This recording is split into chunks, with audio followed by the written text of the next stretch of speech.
নমস্কাৰ বন্ধুসকল, মই হিৰেন।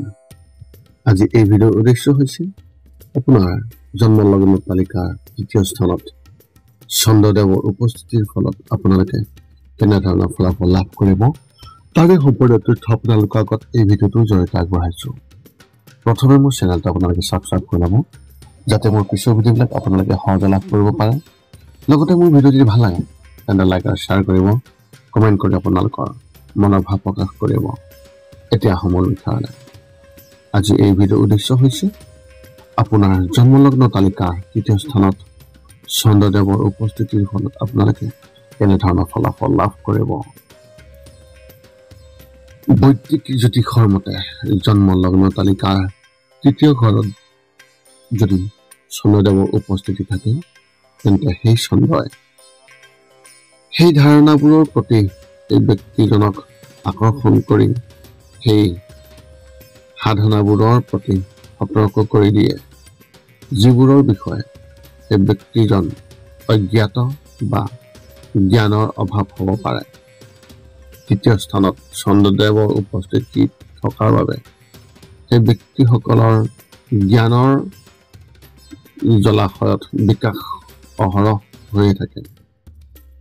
এনে ব্যক্তিসকলে আনৰ চিন্তা, ইচ্ছা আৰু আবেগক অধিক গভীৰভাৱে বুজিবলৈ সক্ষম হয়। তদুপৰি যদি তৃতীয় স্থানত থকা চন্দ্ৰদেৱৰ উপস্থিতি যিটো সেই ব্যক্তিসকলৰ জন্ম লগ্ন তালিকাত সাহসৰ ঘৰ, তেন্তে সেই ব্যক্তিজনে বিভিন্ন ফলাফলৰ সন্মুখীন হ'ব পাৰে। জ্যোতিষৰ মতে চন্দ্ৰক মনৰ তাৎপৰ্যপূৰ্ণ দেৱ বুলিও গণ্য কৰা হয়। যেতিয়া চন্দ্ৰক জন্মলগ্ন তালিকাৰ তৃতীয় স্থানত ৰখা হয়, যিয়ে সাহসক প্ৰতিনিধিত্ব কৰে, তেতিয়া সেই ব্যক্তিজনে বহুতো অনুকূল আৰু প্ৰতিকূল পৰিৱেশৰ সন্মুখীন হ'ব পাৰে। জ্যোতিষৰ মতে জন্মলগ্ন তালিকাৰ তৃতীয় ঘৰটোক সাহসৰ ঘৰ বুলিও জনা যায়। তৃতীয় ঘৰটো সেই ব্যক্তিসকলৰ সাহস, সৰু ভাই ভনী বা ডাঙৰ ভাই ভনীকো বুজায়।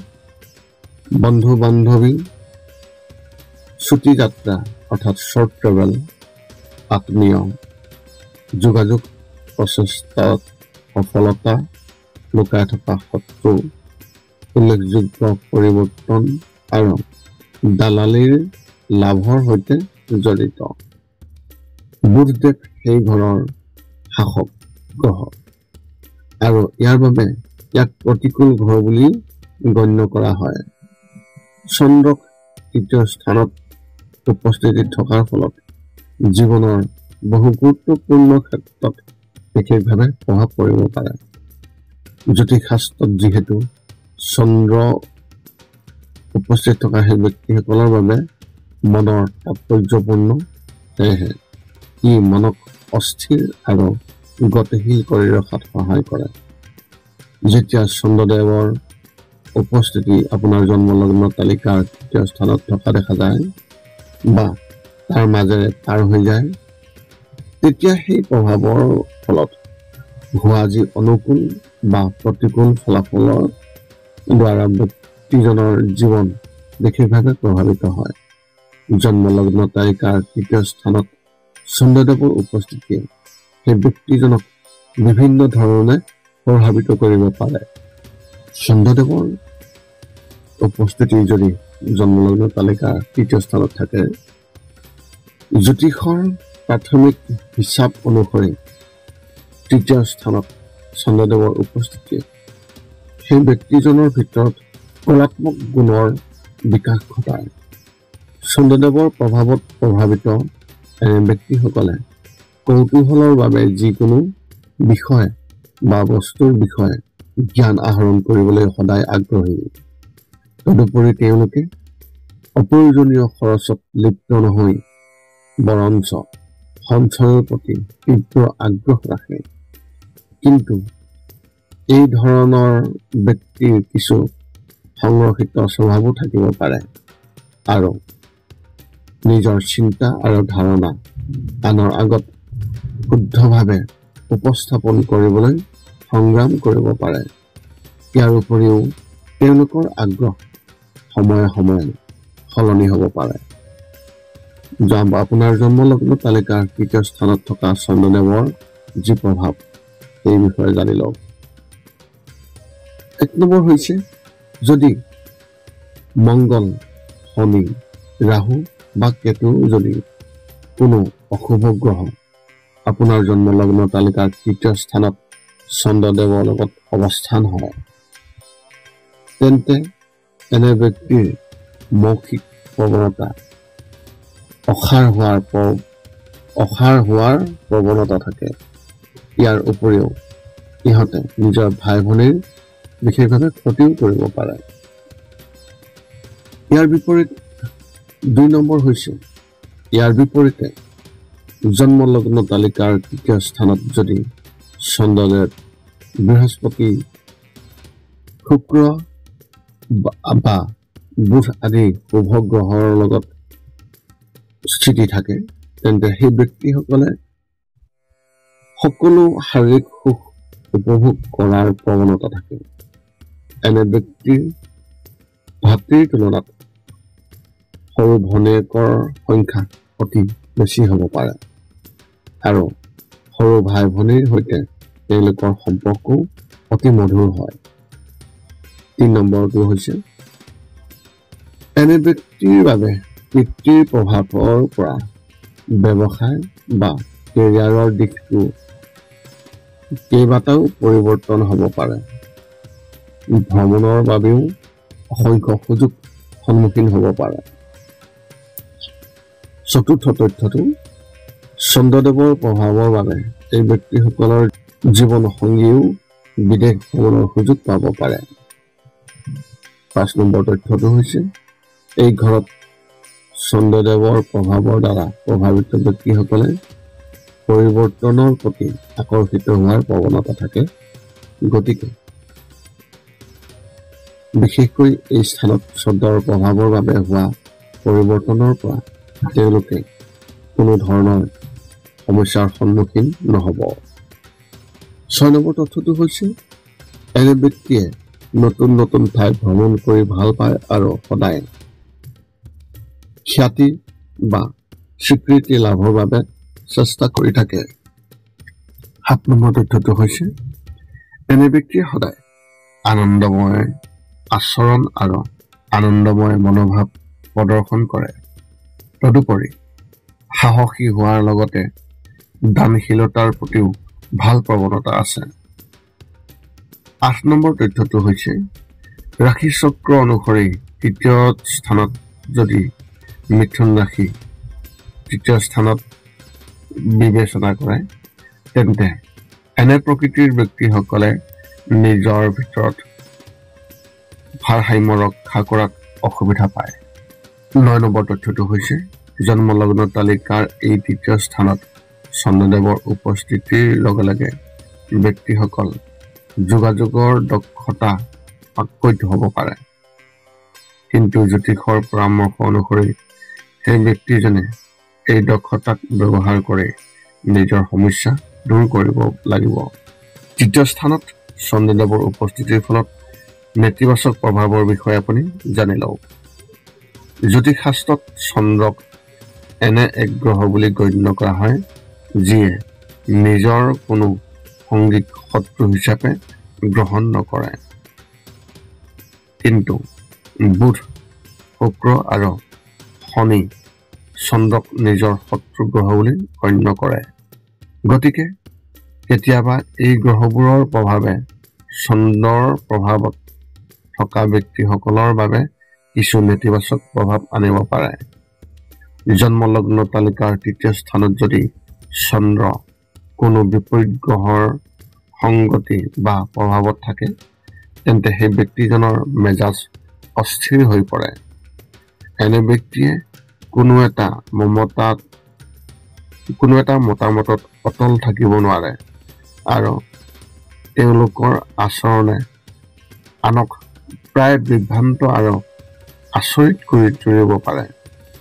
জ্যোতিষৰ মতে এনে ব্যক্তিৰ যোগাযোগৰ দক্ষতা উৎকৃষ্ট আৰু সুবিকশিত, কিন্তু তেওঁলোকে কেতিয়াবা খৰখেদাকৈ কথা ক'ব পাৰে, যুক্তিসংগত সিদ্ধান্ত বা অৰ্থ নোহোৱাকৈ কথাবোৰ উচ্চাৰণ কৰিব পাৰে, যাৰ ফলত লাজৰ সৃষ্টি হ'ব পাৰে। ইয়াৰ প্ৰতিৰোধৰ বাবে সেই ব্যক্তিসকলে নিজৰ চিন্তা বা ধাৰণা আনৰ আগত দাঙি ধৰাৰ আগতে ধৈৰ্যৰে যুক্তিসংগত সিদ্ধান্তত উপনীত হোৱাটো বাঞ্ছনীয়। এতিয়া আপোনালোকে জানি লওক যে আপোনাৰ জন্মলগ্ন তালিকাৰ ৩য় স্থানত চন্দ্ৰদেৱৰ অশুভ প্ৰভাৱৰ বিষয়েও জানি লওক। জ্যোতিষত চন্দ্ৰদেৱ যদিহে অশুভ হয় তেন্তে কিছু অশুভ ফল দিয়ে। এনে হয় যেতিয়া সেই ব্যক্তিজনে কিছুমান কাম কৰিব যিবোৰ নষ্ট কৰিব পাৰে, এনে কিছুমান কাৰক জনোৱা হওক যিয়ে চন্দ্ৰৰ অৱস্থান বেয়া কৰিব পাৰে। ঘৰৰ সুখ আৰু শান্তি বিঘ্নিত কৰাৰ ওপৰত, নিজৰ মাক আৰু বিধৱাৰ লগত কাজিয়া কৰাৰ ওপৰত, গাখীৰত প্ৰয়োজনতকৈ অধিক পানী যোগ কৰিলে চন্দ্ৰ নষ্ট হয়। আৰু যদি আপুনি আপোনাৰ ঘৰৰ চিৰিখনৰ তলত পানীৰ উৎস বা তেনেকুৱা ধৰণৰ কুঁৱা দি আপুনি যদিহে প্ৰস্তুত কৰে, আৰু যদিহে আপুনি আপোনাৰ ঘৰত ধৰ্মীয় স্থান স্থাপন কৰিছে, তেতিয়াও আপোনাৰ বিশেষভাৱে সমস্যা হ'ব পাৰে।